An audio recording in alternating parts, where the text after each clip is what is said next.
இந்த நேரத்தில் உங்களுக்கு உறுதி அளிக்கிறேன். எனவே எனக்கு வரவேற்பு கொடுத்த எல்லாருக்கும் நன்றி. நான் அடுத்த வாரம் எம்எல்ஏ ஆபீஸ் ஓபன் பண்றோம். அதுக்கப்புறம் ஒரு எல்லா மனுக்கள் பெறப்படும். எப்படி கேப்டன் இந்த தொகுதிக்கு செய்தாரோ அதே போல நானும் இங்க உங்களுக்காக எந்தெந்த நேரத்தில் என்ன தேவையோ உறுதியாக நான் உங்களுடன் இருந்து செய்வேன் என்பதை தெரிவித்துக் கொண்டு எனக்கு வாக்களித்த எல்லாருக்கும் நான் நன்றிகளை கூறி உங்களிடமிருந்து விடைபெறுகிறேன். நன்றி, வணக்கம். வரவேற்பு கொடுத்த பெரியவர்களுக்கும் தாய்மார்களுக்கும் ஊர் பெரியவர்களுக்கும் மனமார்ந்த நன்றி கழகத்துடைய பேசுகிற அம்மா அவர்கள் தெரிவித்துக் கொண்டு மீண்டும் இந்த முரசு இந்த விருதாசலத்தை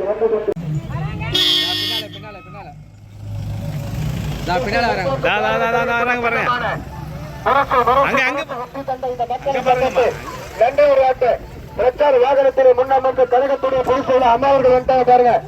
மீண்டும் கேப்டனுக்கு வெற்றி தந்த மக்களுக்கு, மீண்டும் அம்மா அவர்களுக்கு வெற்றி தந்த மக்களுக்கு நன்றி சொல்வதற்காக வந்து கொண்டிருக்கிறார்கள். உங்கள் கண்முன்னே எங்கள் கழகத்தின் பொதுச் செயலாளர், இந்த விருதாசலத்துடைய வெற்றி வேட்பாளர் இவன் வந்து கொண்டிருக்கிறார்கள்.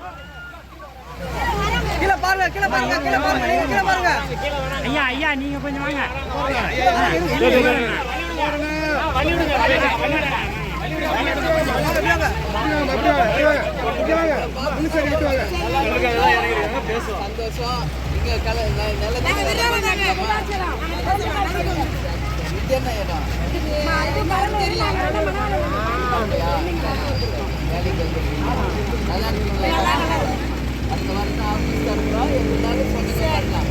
சரியா, எல்லாரையும் பார்த்து நன்றி சொல்லதான் வந்தோம்.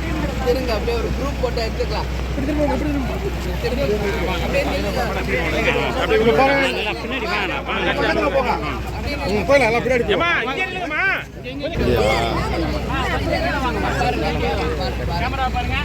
பாருங்க அம்மா, இங்க பாருங்க எல்லாரும். என்ன திரும்பி பாருங்க. ஓகே,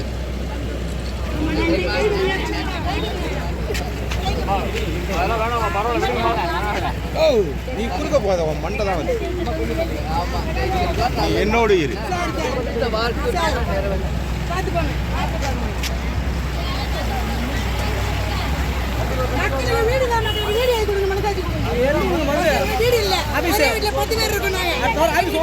வரவேற்பு கொடுத்த பெரியவர்களுக்கு தாய்மார்களுக்கு மனமார்ந்த நன்றியை கழகத்துடைய பொதுச் செயலாளர் அந்நியார் அவர்கள் தெரிவித்துக் கொள்கிறார்கள். வெற்றி தந்த விருதாசலத்திற்கு மீண்டும் ஒரு வெற்றி தந்த இந்த மக்களுக்கு நன்றி சொல்ல பிரச்சார வாகனத்திலே முன்னணிந்து வந்து கொண்டிருக்கிறார்கள். தேசிய முற்போக்கு திராவிட கழகத்தின் சின்னமான முரசுக்கு மீண்டும் இந்த விருதாசல மக்கள் மீண்டும் ஒரு வாய்ப்பை தந்து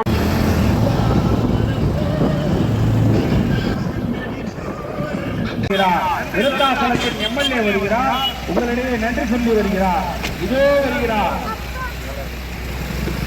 அனைவருக்கும் வணக்கம்மா. ஓட்டு போட்டு ஜெயிக்க வச்சு உங்க எல்லாருக்கும் நன்றிகளை தெரிவிச்சுக்கிறேன். நான் என்ன வாக்குறுதி கொடுத்தனோ உறுதியா நிறைவேற்றுவோம். அதுல எந்த மாற்று கருத்துமே இல்லை. அடுத்த வாரம் நம்ம எம்எல்ஏ ஆபீஸ் ஓபன் பண்றோம். அதுக்கப்புறம் மக்கள் நீங்க எப்ப வேணாலும் சந்திக்கலாம், மனு கொடுக்கலாம். நம்ம ஊருக்கு தொகுதிக்கு என்ன வேணுமோ உறுதியாக நான் சட்டசபையில பேசி மக்களுக்காக வாங்கி தருவேன். சரிங்களா? அடிக்கடி வருவேன், இந்த மாதிரி எல்லா இடத்துக்கும் வருவேன். உங்கள் கோரிக்கைகள் நிச்சயம் நிறைவேற்றுவேன். வாய்ப்பு கொடுத்த எல்லாருக்கும் இருகரம் கூப்பி நன்றிகளை தெரிந்து கொள்கிறேன். நன்றி, வணக்கம். வேலைக்கு போயிருக்கிறவங்களுக்கு சொல்லுங்க, அம்மா நன்றி சொன்னாங்க. சரிங்களா? பிரச்சார வாகனத்திலே முன்னமர்ந்து கழகத்துடைய பொதுச் செயலாளர் அம்மா அவர்கள் வந்து கொண்டிருக்கிறார்கள். தேசிய முற்போக்கு திராவிட கழகத்தின் சின்னமான முரசு மீண்டும் இந்த